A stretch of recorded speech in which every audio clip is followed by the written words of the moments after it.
के अलमारी, भैया से कह के किना दी हो साड़ी।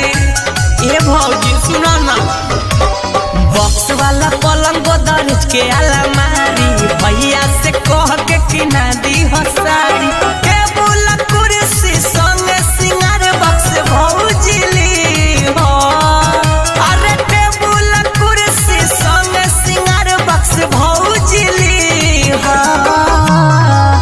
खोजले बारू दुल्हा सारा कारी भौजी टीचर तो फर्नीचर बढ़िया दी हो। खोजले बारू दुल्हा सारा कारी भौजी टीचर तो फर्नीचर बढ़िया दी हो।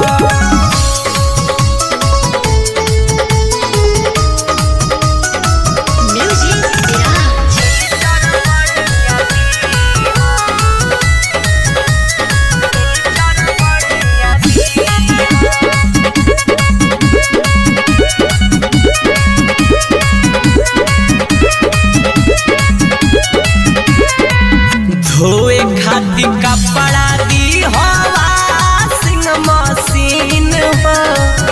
बड़का LCD के हम रहब कैसे बिन हो। बोलो बोलो ना। धोए खातिर कपड़ा दी हो वॉशिंग मशीन हो। बड़का LCD के बिना रहब कैसे बिन हो। करेलु तू तो सिलाई बिनाई चोली हमके बरंड सी हो। करेलु तू तो सिलाई बिनाई चोली हमके बरंड सी हो।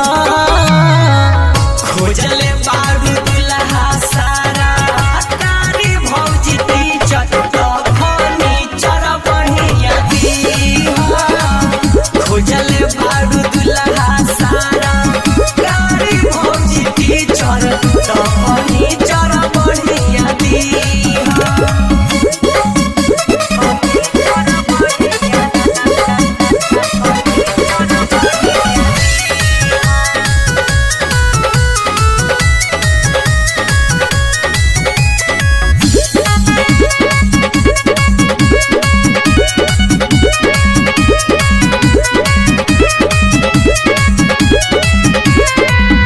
अपना ननदोई के दीहा भौजी आशीर्वाद हो।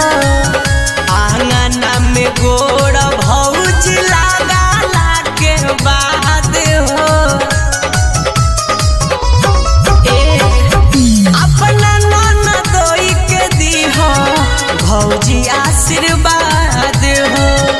आंगना में गोड़ भौजी लगाला के बाद हो। राइटर केस चंचल के जैसन जुग जुग जी हो। राइटर केस दीपक के जैसन जुग जुग जी हो। खोजले बारू दुल्हा सारा कारी भौजी टीचर तो फर्नीचर बढ़िया दी हो। खोजले बारू दुल्हा सारा कारी भौजी टीचर तो फर्नीचर बढ़िया दी हो।